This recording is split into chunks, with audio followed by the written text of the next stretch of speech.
Assalamualaikum warahmatullahi wabarakatuh. Perkenalkan, saya Binti Layati Badriah dari kelompok 2 ingin memaparkan materi mengenai fungsi dan peran kurikulum.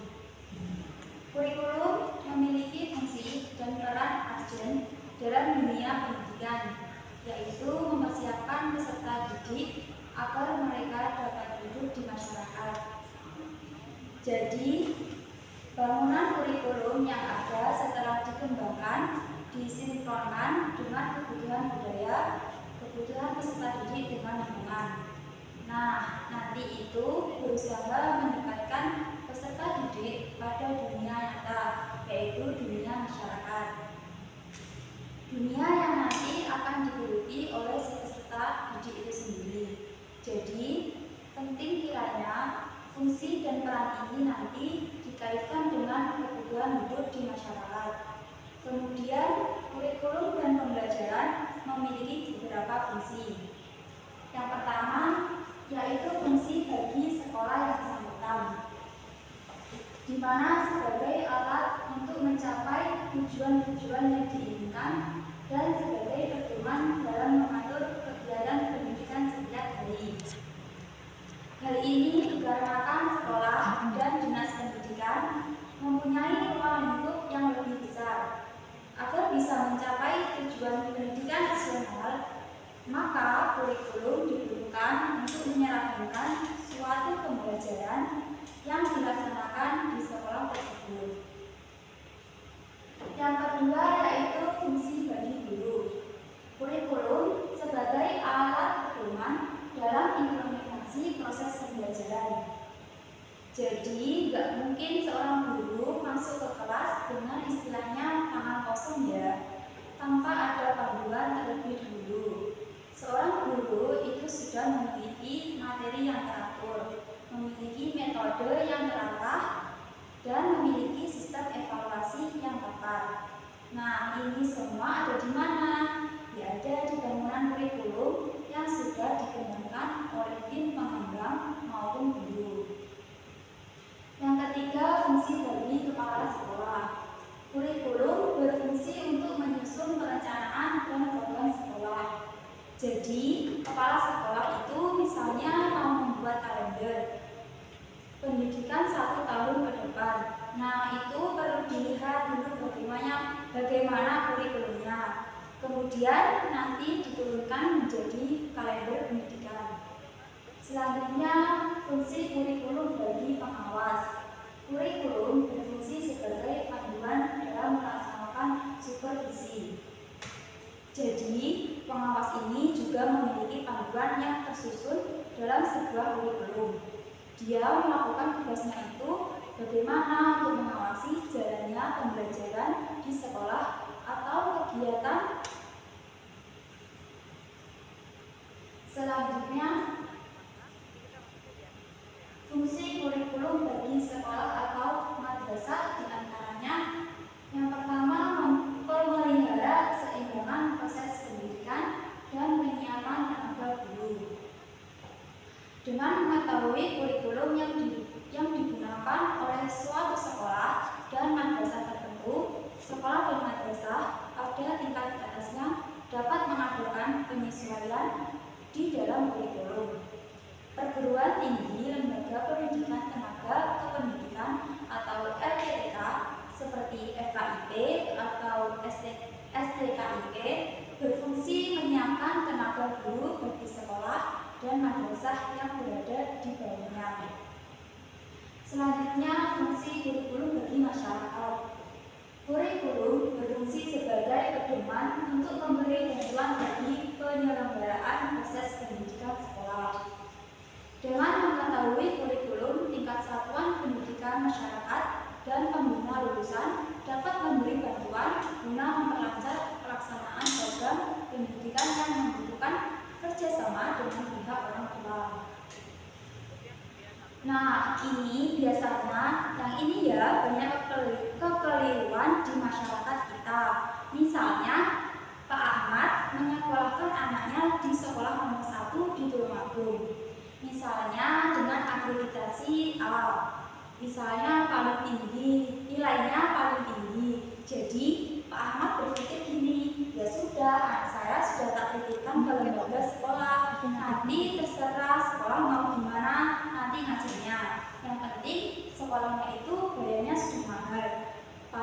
bagus. Nanti anak saya ketika sekolah pasti bisa pintar dengan sendirinya.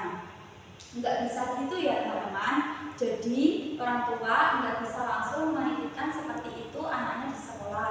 Harus ada pengawasan atau pemantauan dari orang tua secara berkala dalam program penyelenggaraan sekolah. Apalagi seperti musim pandemi kemarin, di mana pembelajaran berlangsung di rumah. Jadi di sini peran orang tua sangat penting sekali untuk menentukan keberhasilan anak mereka dalam bersekolah. Jadi nggak bisa lagi nih orang tua kalau mau istilahnya sekedar menitipkan anaknya di sekolah, itu sudah tidak bisa.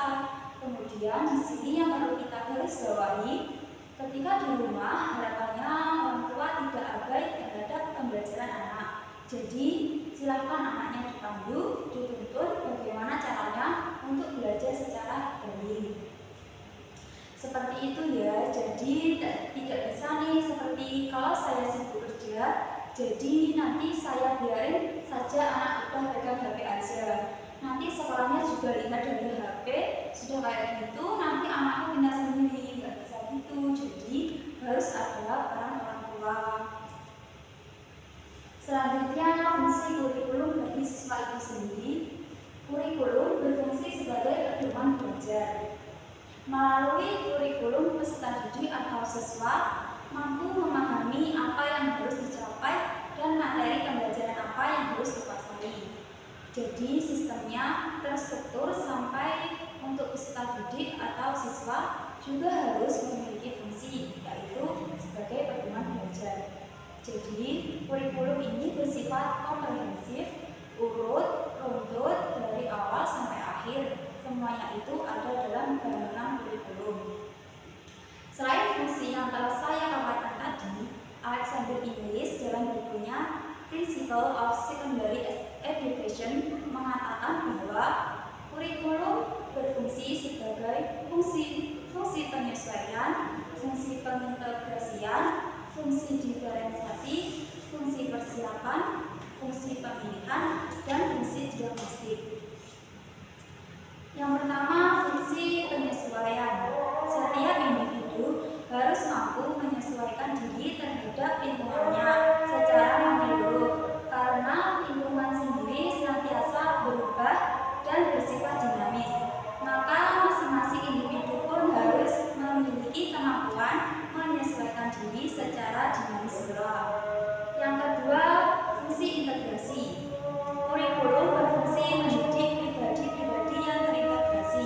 Oleh karena individu sendiri merupakan bagian dari masyarakat, maka pribadi yang terintegrasi itu akan memberikan sumbangan dalam pembentukan atau pengintegrasian masyarakat.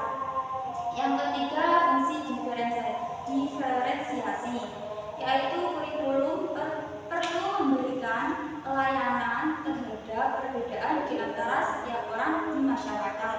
Pada dasarnya, diferensiasi akan mendorong orang-orang berpikir kritis sehingga akan mendorong kemajuan sosial dalam masyarakat. Yang keempat, fungsi persiapan.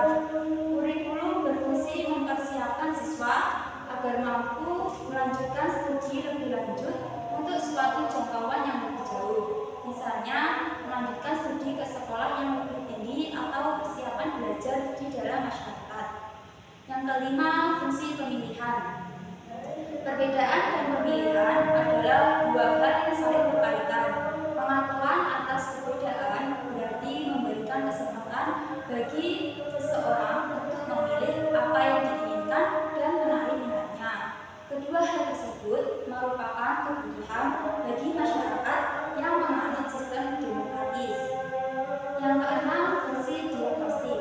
Salah satu segi pelayanan pendidikan adalah membantu dan mengarahkan siswa untuk mampu memahami dan menerima dirinya, sehingga dapat mengembangkan seluruh potensi yang dimilikinya. Hal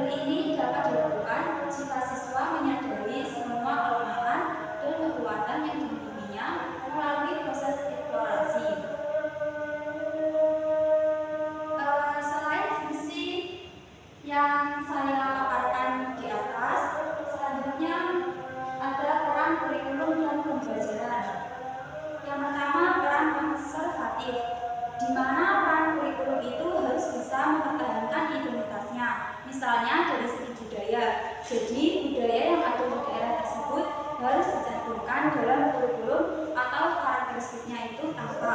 Jadi nanti antara satu sekolah di satu daerah itu bisa berbeda dalam pengembangan kurikulumnya. Yang kedua, peranan kritis dan evaluatif. Peranan ini menekankan bahwa kurikulum harus mampu mengembangkan sesuatu yang baru sesuai dengan perkembangan yang terjadi. Jadi kurikulum ini juga harus kritis terhadap fenomena apa yang mengikuti dari kurikulum itu sendiri dari daerah tersebut, dari sekolah tersebut itu seperti apa, dan harus evaluatif. Evaluatif yang dimaksud di sini adalah mampu memberikan problem solving atau pemecahan masalah terhadap suatu masalah yang ada di daerah tersebut. Selanjutnya, peranan kreatif. Peranan ini tidak terbelakangi oleh adanya kenyataan bahwa nilai-nilai dan budaya yang hidup dalam masyarakat senantiasa mengalami perubahan. Jadi kreativitas dari tim pengembang kurikulum dan guru bisa dikaitkan untuk mengembangkan kurikulum. Semakin kreatif pembelajaran, semakin bagus. Jadi di sini teman-teman, kurikulum itu bukan hanya sekedar kurikulum teks mati yang kemudian tidak diisi dengan berbagai peran-perannya. Semua memiliki peran yang harus kita sesuaikan dengan keadaan yang ada di lingkungan kita. Berdasarkan pembahasan di atas, maka secara umum fungsi kurikulum adalah sebagai alat untuk membantu siswa mengembangkan kepribadiannya sendiri untuk mencapai tujuan pendidikan. Sekian presentasi dari saya. Mungkin bila ada kurangnya saya minta